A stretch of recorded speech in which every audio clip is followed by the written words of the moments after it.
sebagai mahasiswa dan dosen pembimbing saya yaitu Dr. Elvi Rahmi MSI.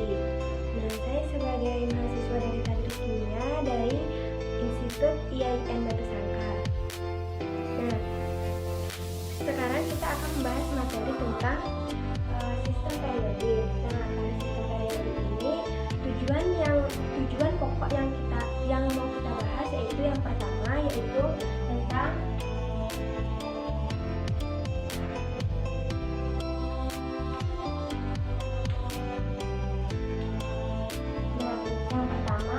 kita membahas tentang sistem periodik. Nah, di sini kita akan membahas tentang sejarah perkembangan sistem periodik.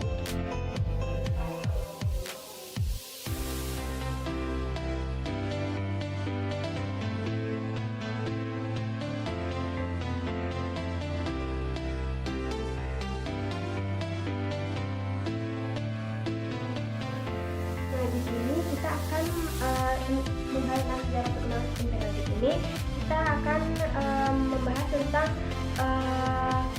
penemu atau ahli-ahli kimia yang memaparkan sejarah tentang sistem periodik ini. Yang pertama yaitu ada seorang ahli kimia yang berasal dari Arab dan Persia. Kemudian yang kedua yaitu kita membahas tentang sejarah menurut Anthony Lavoisier. Kemudian kita membahas sejarah menurut Dalton.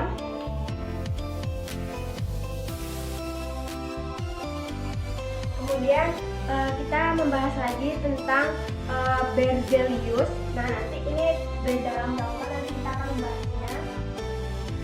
Berzelius ya.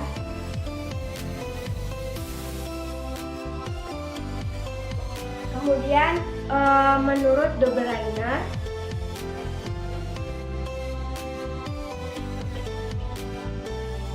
Selanjutnya yaitu menurut Octave Neulench.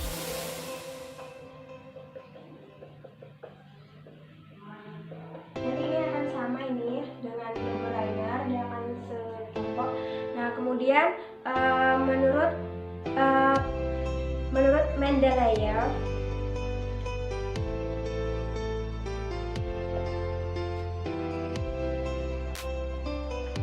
Kemudian yang terakhir yaitu sistem periodik modern. Nah, ini mungkin beberapa pembahasan tentang sejarah perkembangan sistem periodik yang akan kita bahas. Kemudian tujuan yang kedua yaitu ada sifat periodik.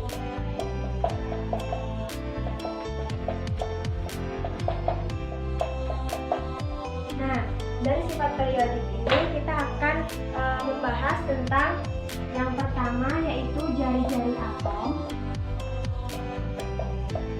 Kemudian yang kedua kita akan membahas tentang energi ionisasi.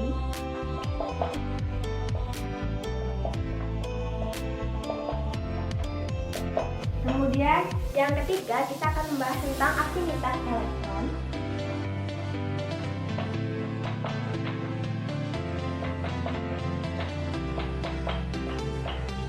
Kemudian selanjutnya kita akan membahas tentang keelektronegativan.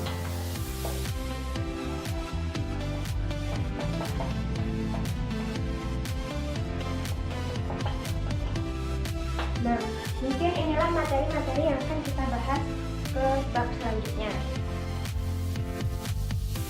Bab yang kedua yaitu kita akan membahas tentang sejarahnya. Jadi kan yang bab pertama kita membahas tentang tujuan dari materi ini. Kemudian bab yang kedua kita akan membahas tentang sejarahnya. Nah, sejarah yang pertama yang akan kita bahas yaitu menurut ahli kimia dari Arab dan Persia. Di sini menurutnya yaitu unsur-unsur itu terbagi menjadi dua, yaitu logam dan non-logam. Logam ini terdiri dari besi, emas, perak, seng, nikel, dan tembaga. Kemudian kalau unsur non-logam yaitu terdiri dari arsen, hidrogen, nitrogen, oksigen, karbon, balerang, dan fosfor. Nah, itulah menurut dari para ahli kimia Arab dan Persia. Kemudian kita masuk yang kedua, yaitu menurut Lavoisier. Nah, Lavoisier di sini mengelompokkan unsur ini berdasarkan sifat kimianya. Yang kelompok pertama, dia ada 4 kelompok.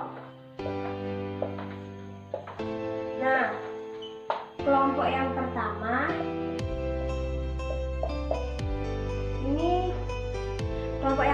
ini yaitu dia gas ya, berupa gas. Kemudian kelompok yang kedua dia berupa non logam. Kemudian kelompok yang ketiga dia berupa logam. Kemudian kelompok yang keempat dia berupa tanah. Nah, kelompok yang pertama ini kan ada gas. Gas ini terdiri dari hidrogen, oksigen, nitrogen, cahaya, dan kalor. Oksigen, hidrogen, cahaya, kalor,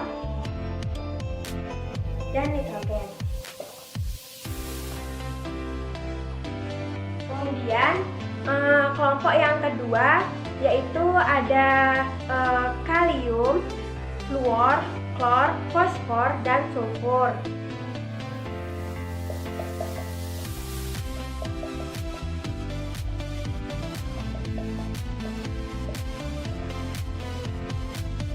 Kemudian kelompok yang ketiga yaitu ada arsen, kemudian ada kobalt, ada nikel.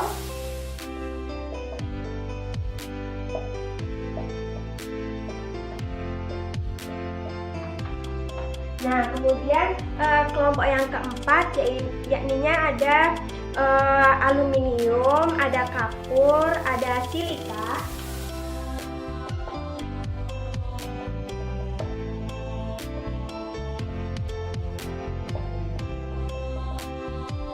Nah,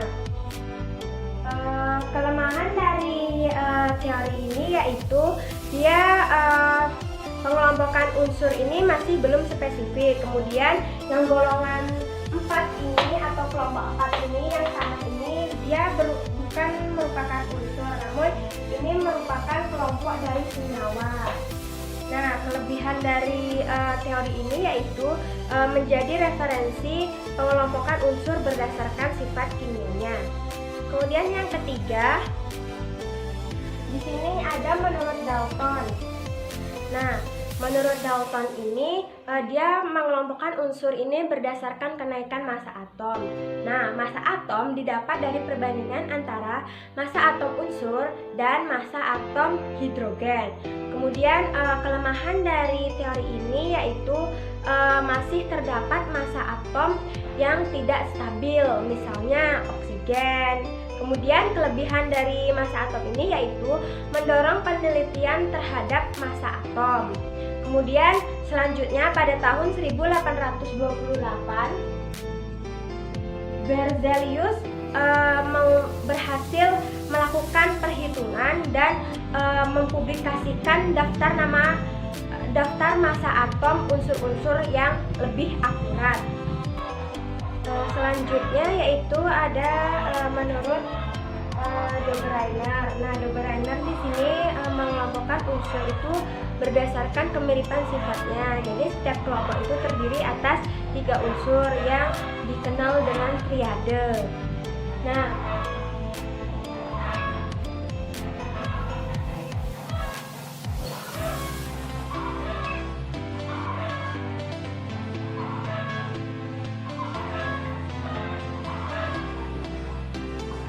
Nah, di sini terdapat 3 unsur yang saya sebutkan tadi, yaitu ada lithium, natrium, dan kalium.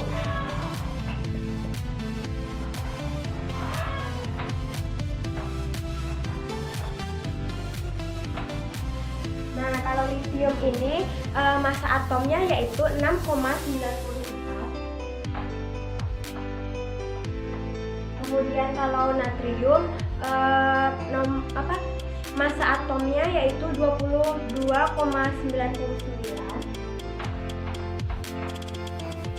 Kemudian untuk kalium massa atomnya yaitu 39,10. Nah, di sini nomor massa atom natrium lebih besar daripada litium. Kemudian nomor massa atom natrium lebih kecil daripada kalium.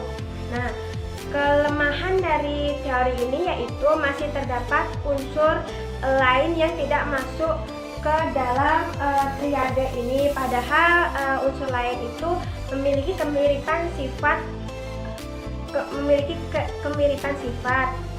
Kemudian kelebihannya yaitu mendorong peneliti berikutnya untuk mengelompokkan unsur berdasarkan kemiripan sifat kimia dan kenaikan massa atomnya. Selanjutnya sejarah perkembangan menurut Octave Newlange.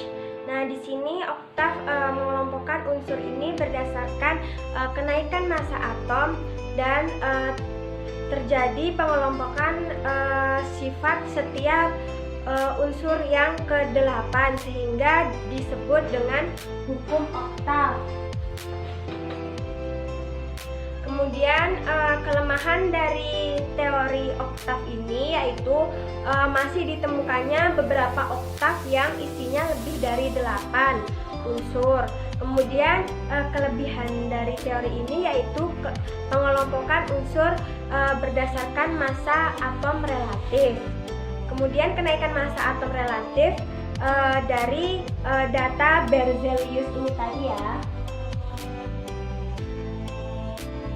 Nah, kemudian kita masuk ke berikutnya yaitu sejarah perkembangan menurut Mendeleev. Nah, di sini dia mengelompokkan unsur ini berdasarkan sifat kenaikan massa atom dan kemiripan sifatnya.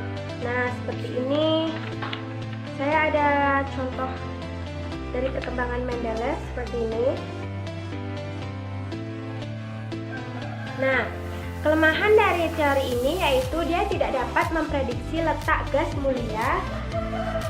mulia dalam tabel periodik. Namun kemudian Sir William Romius menambahkannya sehingga sebagai golongan 0 hidrogen tadi. Kemudian dia tidak dapat menjelaskan letak hidrogen. Kemudian dia tidak bisa menempatkan beberapa unsur yang tidak sesuai kenaikan massa atomnya.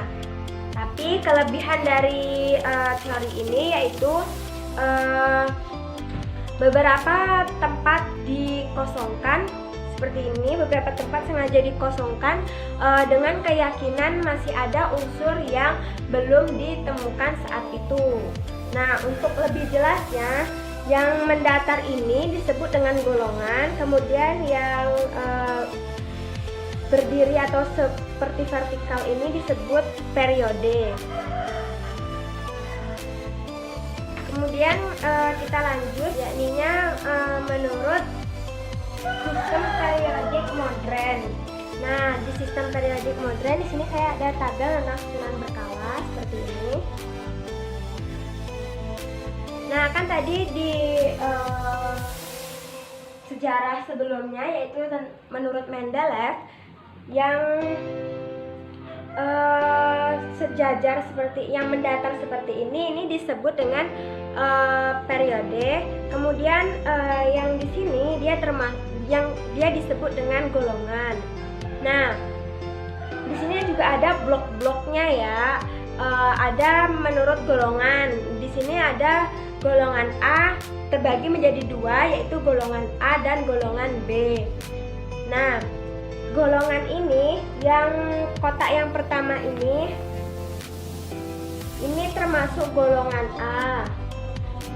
Golongan A ini nih yang baris 2 ini kemudian ditambah yang segini baris sampai ke kanan ini sampai golongan 8A. Kenapa kok cuman di sini 1A, 2A, 3A, 4A, 5A, 6A? Kenapa nggak di sini? Karena di sini dia termasuk golongan B. yaitu dari 3B sampai 2B. Nah, yang termasuk golongan A, golongan 1A yaitu alkali, kemudian golongan 2A ini termasuk alkali tanah, kemudian golongan 7A yaitu halogen, kemudian golongan 8A yang ini nih termasuk gas mulia. Kemudian untuk golongan B atau transisi yaitu blok D dan F. Nah, golongan 3B periodenya yaitu 6 dan 7. Kemudian untuk blok F, di sini blok F ini, yang ini blok F ya. Di sini dia memiliki rumus yaitu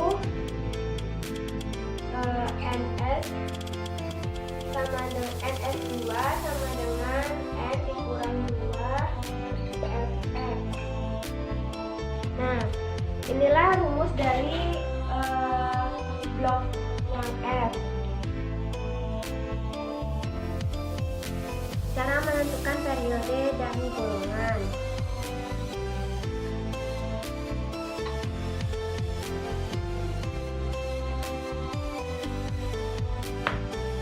Nah, pengertian dari periode sendiri yaitu menyatakan jumlah kulit keberapa. Nah, kemudian untuk golongan yaitu menyatakan jumlah elektron valensi. Nah, di sini saya ada contoh, yaitu misalnya NN25, 1S2, 2S2, 2P6, 3S2, 3P6, 4S2, 3D5. Nah, di sini kita bisa menentukan periode. Nah, periode ini dapat dari kulit es yang terakhir. Nah, di sini kulit es yang terakhir ada 1, 2, 3, 4. Nah, yang terakhir itu di sini. Nah, berarti periodenya yaitu 4.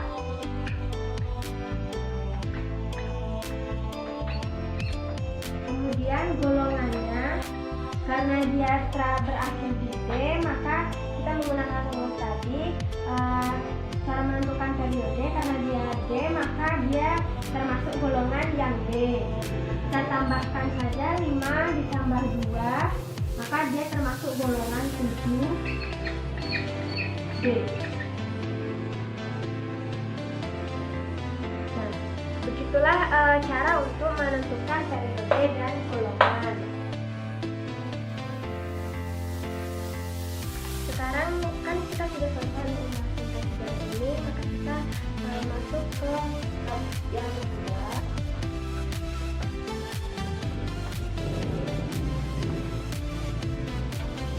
Kita masuk yang bab kedua, yaitu tentang sifat periodik.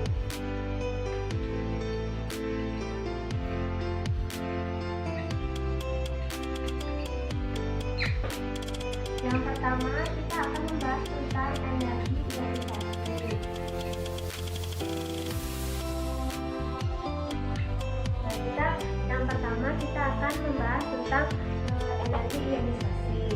Pengertian dari energi ionisasi yaitu energi yang diperkirakan untuk melepaskan elektron dari kulit terluar dalam wujud gas. Nah, di sini kita bisa memisalkan dengan garis seperti ini.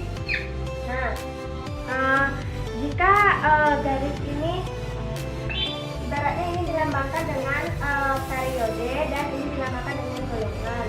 Dalam satu golongan, semakin ke kanan maka dia akan semakin besar.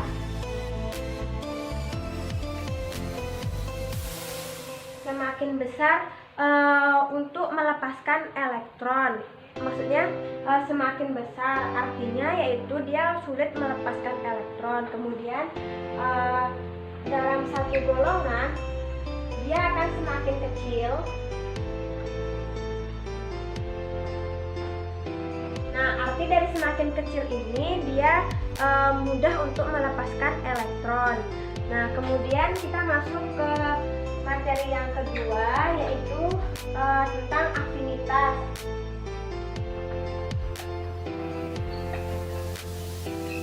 Nah, afinitas elektron.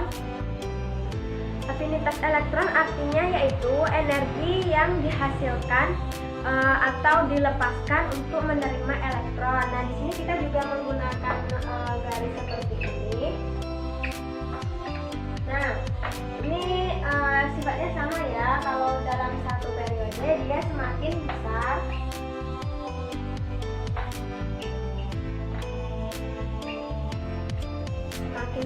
artinya semakin besar yaitu dia mudah untuk menerima elektron. Jika dia ke bawah, maka dia semakin kecil.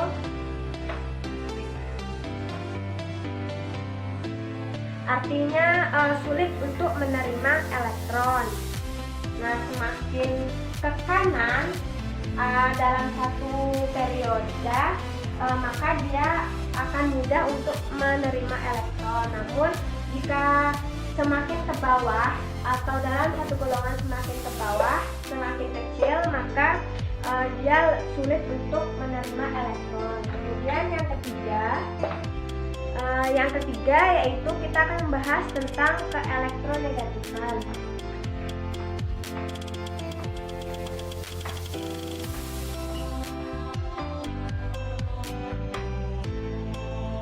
Nah, keelektronegatifan ini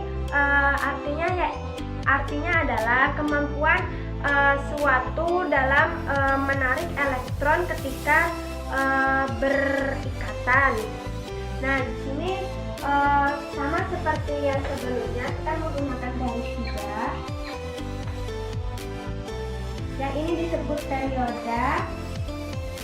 Yang ini disebut dengan periode. Maka jika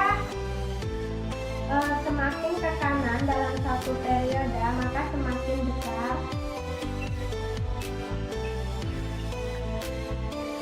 Kalau dia ke bawah, maka dia semakin kecil. Nah, artinya adalah semakin ke kanan dalam satu periode, maka dia akan semakin mudah untuk menarik elektron. Jika dia semakin ke bawah atau dalam satu golongan dia semakin ke bawah, semakin kecil, maka dia akan sulit untuk menarik elektron tersebut. Kemudian kita masuk ke materi yang keempat, yaitu jari-jari atom. Jari-jari atom di sini saya juga menggunakan garis seperti ini. Namun ini kebalikannya ya, jika dia ke kanan maka dia semakin kecil. Jika ke bawah atau golongan dia semakin besar. Artinya yaitu jari-jari atom adalah ukuran atom dari inti atom ke kulit paling luar atau kulit terluar. Nah, di sini kan dia dalam satu periode, jika dia ke kanan maka dia semakin kecil. Jika dia ke bawah dalam satu golongan maka dia akan semakin besar. Nah, di sini saya bisa mencontohkan untuk biar lebih pahamnya. Kan dia menurut jarak antara ukuran atau jarak dari inti atom ke kulit atom, kulit terluar. Nah, misalnya kan ini inti atom. Kemudian jika satu seperti ini, maka ini disebut dengan kulit pertama. Kemudian jika dua seperti ini, maka ini kulit kedua. Jika ada 3 lapis seperti ini, maka ini termasuk kulit ketiga. Maksudnya saya menghitungnya yaitu kulit yang paling luar dari gambar di sini ya. Nah, ini kan kulit yang paling luarnya, yaitu ini kulit pertama. Kemudian ini kulit terluarnya, gambar yang kedua ini termasuk kulit kedua. Kemudian ini ada 3. Nah, ini termasuk kulit paling luarnya. Nah, seperti itulah sifat dari periodik. Kita lanjut ke contoh soal. Nah, di sini saya sudah menyiapkan 3 contoh soal. Nah, yang pertama itu pertanyaannya itu tuliskan konfigurasi elektron dari ion dan tentukan periode dan golongannya. Nah, di sini ada N, Z sama dengan 7. Nah, di sini kita menulisnya seperti ini. Kemudian langkah pertama yang harus kita lakukan ini ada 1S2, 2S2, 2P3. Nah, di sini saja kita sudah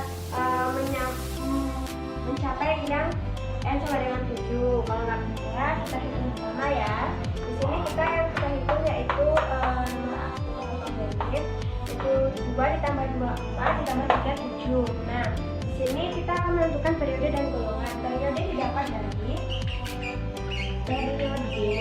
dari subkulit S yang terakhir. Di sini subkulit S yang terakhir yaitu berada di sini. Maka periodenya yaitu periode 2. Kemudian cara menentukan golongan yaitu subkulit yang paling akhir. Nah, di sini subkulit yang paling akhir ditambah dengan subkulit S.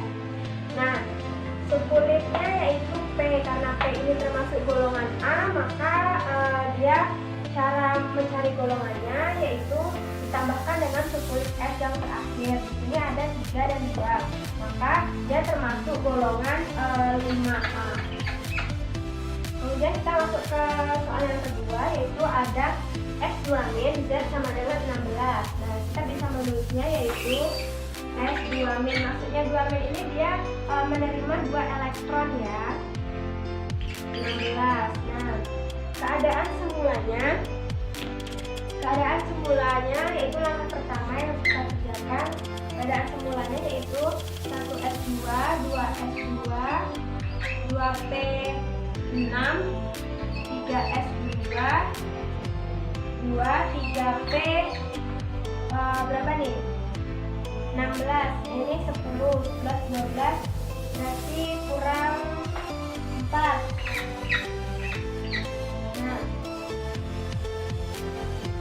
ini sebelum ada penambahan 2 elektron. Jika kalau penambahan 2 elektron, maka seperti ini 1S2, 2S2, 2P6, 3S2, 3P6. Nah, ini setelah mendapatkan penambahan yang 2 elektron ini tadi, dan yang di atas ini sebelum mendapatkan penambahan elektron, maka kita menentukan sesuai yang di atas ya. Dia termasuk periode tadi yang subkulit S terakhir. Di sini subkulit S terakhir yaitu 3. Kemudian cara menentukan golongannya yakni subkulit terakhir P ditambah yang S. P ini termasuk golongan A, maka 4 ditambah 2 yaitu 6. Dia termasuk golongan 6A. Kita lanjut ke soal yang nomor 3, yaitu ada CO3+.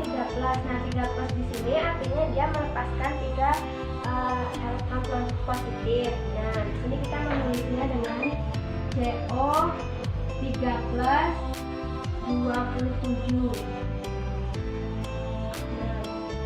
Nah, langkah pertama sama dengan yang di sini, yaitu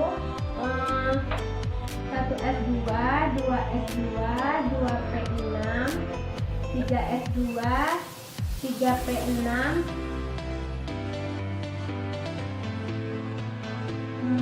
4S2, 3D, ini berapa nih? 10, 20, 3D7. Ya kan, ini 27. Nah, ini keadaan awal sebelum ada penambahan 3+ elektron. Nah, jika ada penambahan, maksudnya pengurangan ya, maksudnya pengurangan 3 plus elektron. Nah, kalau pengurangannya yaitu 1s2, 2s2, 2p6, 3s2, 3p6, 4s2. Nah, di sini kan dia ini keadaannya 20. Nah, karena dia ada pengurangan 3 plus, maka 7 dikurang 3 yaitu 3D4.